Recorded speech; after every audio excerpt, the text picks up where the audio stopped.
آپ سے بھائی اور بہنیں ایسی ہیں جو نماز میں کوتاہی کرتے ہیں، نماز اہتمام کے ساتھ، پابندی وقت کے ساتھ ادا نہیں کرتے، تو نماز کی پابندی ہم کو کیسے نصیب ہو جائے، اس کے لیے کیا لاہ عمل اپنایا جائے اور کن باتوں پر عمل کیا جائے جس کی وجہ سے اللہ تعالی ہم سب کو نماز پابندی کے ساتھ نصیب فرما دے؟ جی، یہ سوال بھی بڑا اہم ہے۔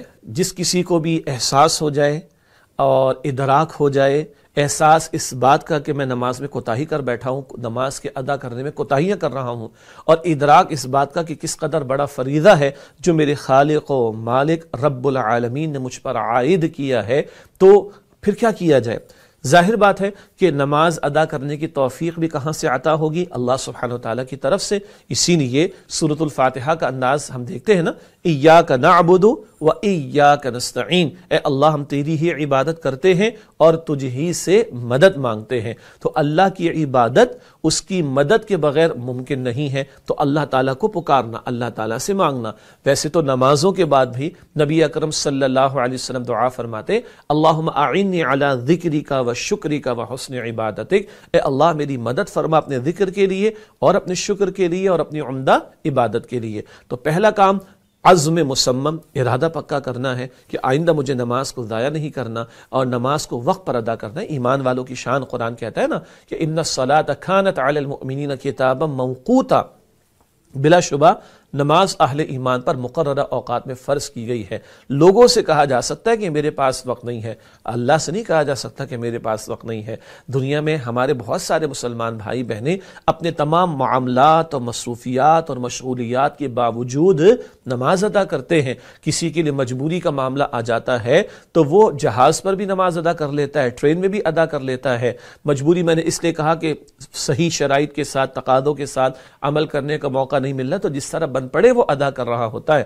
ہم نے تو ہاسپٹلز میں بھی لوگوں کو دیکھا کہ جو ڈاکٹرز ہیں، اللہ اکبر، جو نرسز ہیں، وہ بھی بہرحال کوئی ایمرجنسی کا معاملہ آ جائے تو جماعت کی نماز کا معاملہ آگے پیچھے ان کا ہوتا ہے، نماز وہ چھوڑتے نہیں، نماز وہ ادا کر لیتے ہیں۔ ہم نے تو دکانوں پر کام کرنے والے لوگوں کو دیکھا جو لوڈنگ کا کام کرتے ہیں، مشقت والا کام کرتے ہیں، وہ بھی پکے ہوتے اپنی نماز میں، الحمدللہ۔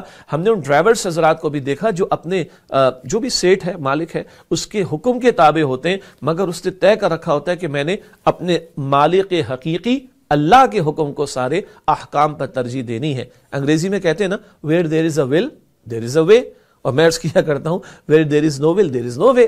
تو جہاں خواہش پکی ہوگی، نیت صاف ہوگی، منزل آسان ہوگی، اللہ تعالیٰ کا بھی انشاءاللہ تعالیٰ ہمارے ساتھ رحمت کا معاملہ رہے گا۔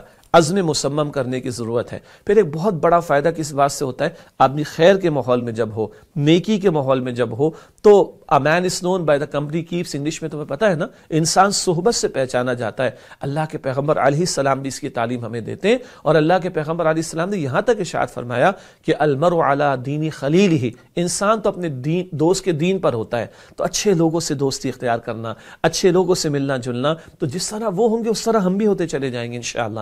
کبھی اللہ تعالیٰ فرماتا ہے قرآن میں سورہ توبہ کی آیت نمبر 119 میں، یا ایھا الذین آمنوا اتقوا اللہ وکونوا مع الصادقین، اے ایمان والو اللہ سبحانہ وتعالیٰ کا تقوی اختیار کرو اور سچے لوگوں کے ساتھ ہو جاؤ۔ نیک ماحول میں جڑیں گے، خیر سیکھیں گے، دوسروں کو دیکھیں گے، یہ بھی جاب والا ہے، یہ بھی بزنس والا ہے، یہ بھی اسٹوڈنٹ ہے، یہ بھی بڑھاپے کا شکار ہے، فلاں فلاں فلاں، جو بھی لوگوں کی کیفیات اور مصروفیات اور عمر کے معاملات ہوتے ہیں اور مشغولیات کے، یہ سب کر سکتے تو میں کیوں نہیں کر سکتا؟ پھر اپنے گھر والوں کو آن بورڈ لیا جائے، گھر والوں کو بھی شامل کیا جائے۔ ہاں مجھے پتا ہے سب سے زیادہ مشکل آتی ہے فجر کی نماز میں، سبحان اللہ، یہی تو بات ہے نا، اسی کی تو قربانی دینی، اس اپنی نیند کی قربانی، نرم بستر کی قربانی، اپنی جو بھی تقاضے ان کی قربانی دے کر اپنے رب کے حکم پر کھڑا ہونا ہے۔ گھر والوں کو بھی کہہ کر بندہ سوئے، اور جب فجر کی نماز کے لیے اٹھنا ہے تو الارم کا بھی بندوبست کرے، تھوڑا الارم کو اپنے اسمارٹ فون کو دور رکھا جائے اور گھر والوں کو کہا جائے اللہ سے دعا کر کے بندہ سوئے۔ دعا دعا دعا مومن کا بہت بڑا ہتھیار ہے اور اللہ تعالیٰ سے مانگنے کا آسان ترین ذریعہ ہے۔ تو انشاءاللہ تعالیٰ ان پہلو کو خیال رکھیں گے، عزم مصمم، دعا، اور اچھے ماحول سے جڑنا، اور گھر والوں کو بھی آن بورڈ لینا، جو ترغیب و تشویق اور بشارت احادیث مبارکہ میں ان کو سامنے رکھنا، تو انشاءاللہ تعالی ہمارے قدم آگے بڑھیں گے۔ اللہ تعالی ہم سب کو تمام نمازوں کا اہتمام پابندی سے کرنے اور مردوں کو باجماعت ادا کرنے کی توفیق عطا فرمائے۔